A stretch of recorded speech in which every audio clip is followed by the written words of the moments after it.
me tient à l'écart et je découvre tout. Pourriez-vous m'affranchir au moins d'un petit bout?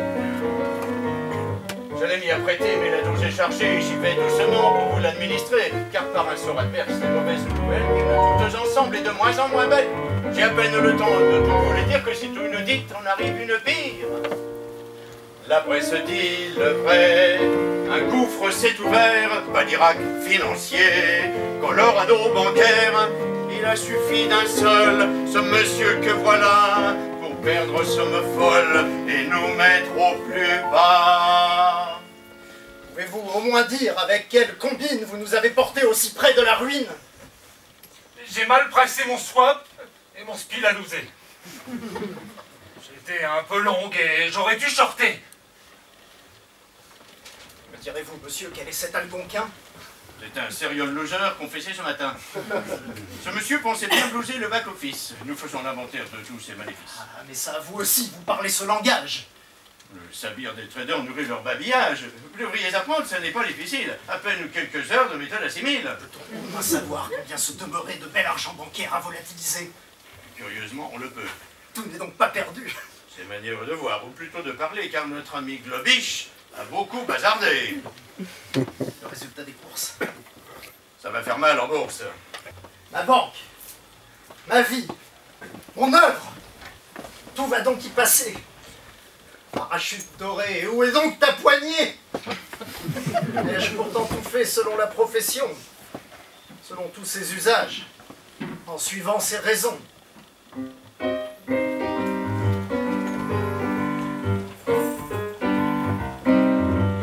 Je suis allé à Londres épouser la City, t'as recruté à prix d'or depuis sa repiti. Des gens mal embouchés mais qui rapportent tant, plutôt des charretiers que de trop courtes dents. Nous nous sommes voués à la modernité, les guichets sont trop ternes. J'ai choisi les marchés, j'ai laissé des agences vivantes et décrépites, et trouvé la vraie vie en allant à Wall Street. CDO, CDS, j'ai vraiment tout appris, et même aussi au fond je n'y ai rien compris. Tous mes boys étaient là pour comprendre à ma place. Ces garçons, croyez-moi, sont de femmes rapaces. J'ai beaucoup de tendresse pour leurs amusements. Plus voiture fixe sont mes chenapans. Souvent le bon matin, la table blanche, mon pied de bon oeil, je les vois repartir. Ah, j'ai aimé cette vie et ne veux la quitter, mes petits, vous et moi. Allons persévérer. La finance nous donne bien plus que de l'argent. Au marché, nous devons de vivre intensément. Et je laisserai faire que tout ça se perdit. Il n'en est pas question. Allons voir nos amis.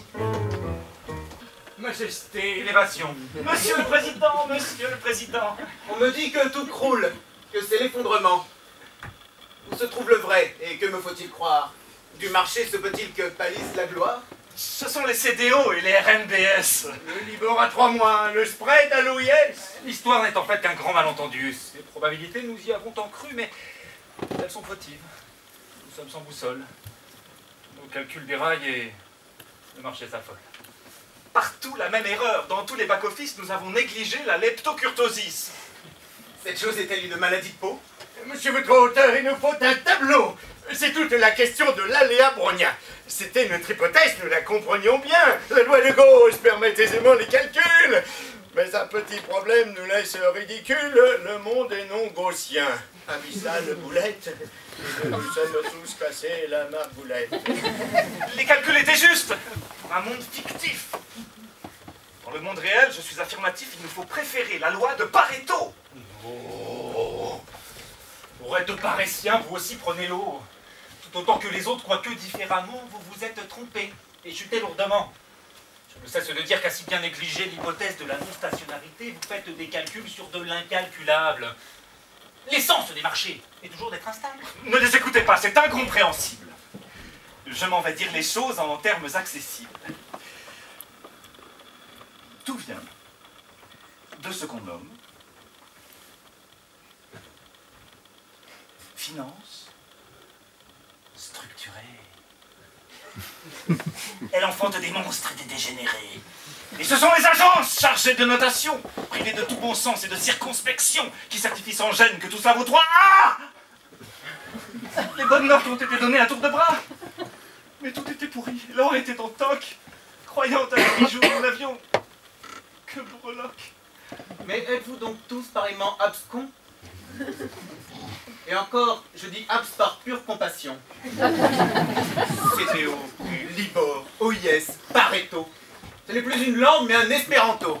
La vérité, Altesse, c'est que chacun des nôtres, plongeant pour son seul compte, entraîne tous les autres. Oui, votre majesté, c'est en termes techniques ce que nous appelons le risque systémique. Nous sommes si tenus par les liens du crédit, chacun étant aux autres une contrepartie, que le défaut d'un seul frappe tout alentour, en fait chuter 5 autres qui chacun à son tour... Figurez-vous, Altesse, quelques petits neutrons. Mettrez-vous donc un terme aux circonlocutions. Vos phrases contournées, votre fausse science, prennent soin de cacher l'ampleur des conséquences.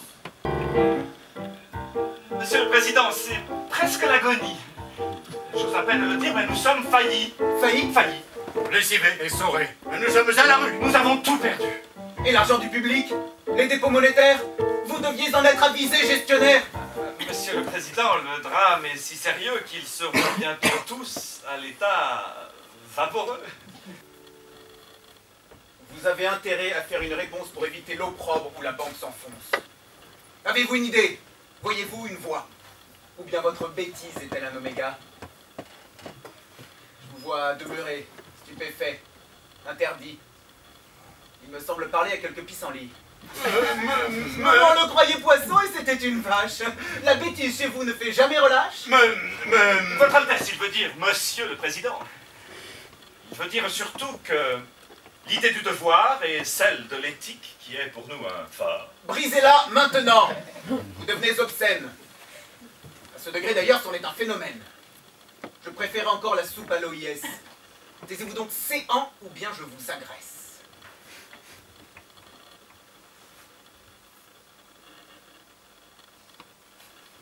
Taisez-vous, mais parlez! Si notre idée est simple, son principe est subtil. Laissez-moi, Votre Altesse, en démêler les fils. Ce sont belles structures, nouvelles entités, audacieux véhicules pour nous rafinancer. Par nous voulons dire la profession bancaire, nos petites personnes sont bien sûr secondaires. Épargnez-moi, messieurs, votre salmigondis. Je vais finir moi-même. Je crois que j'ai compris. En un mot, commençant, vous êtes désossés. On vous sorte de là, c'est ce que vous voulez.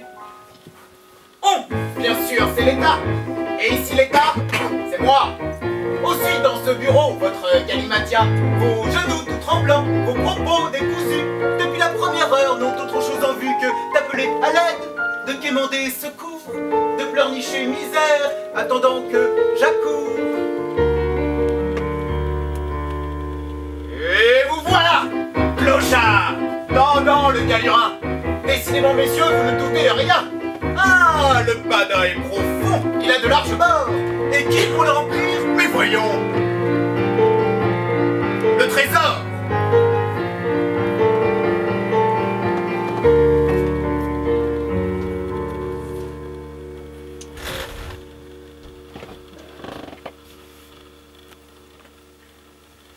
Ce petit résumé sera-t-il suffisant?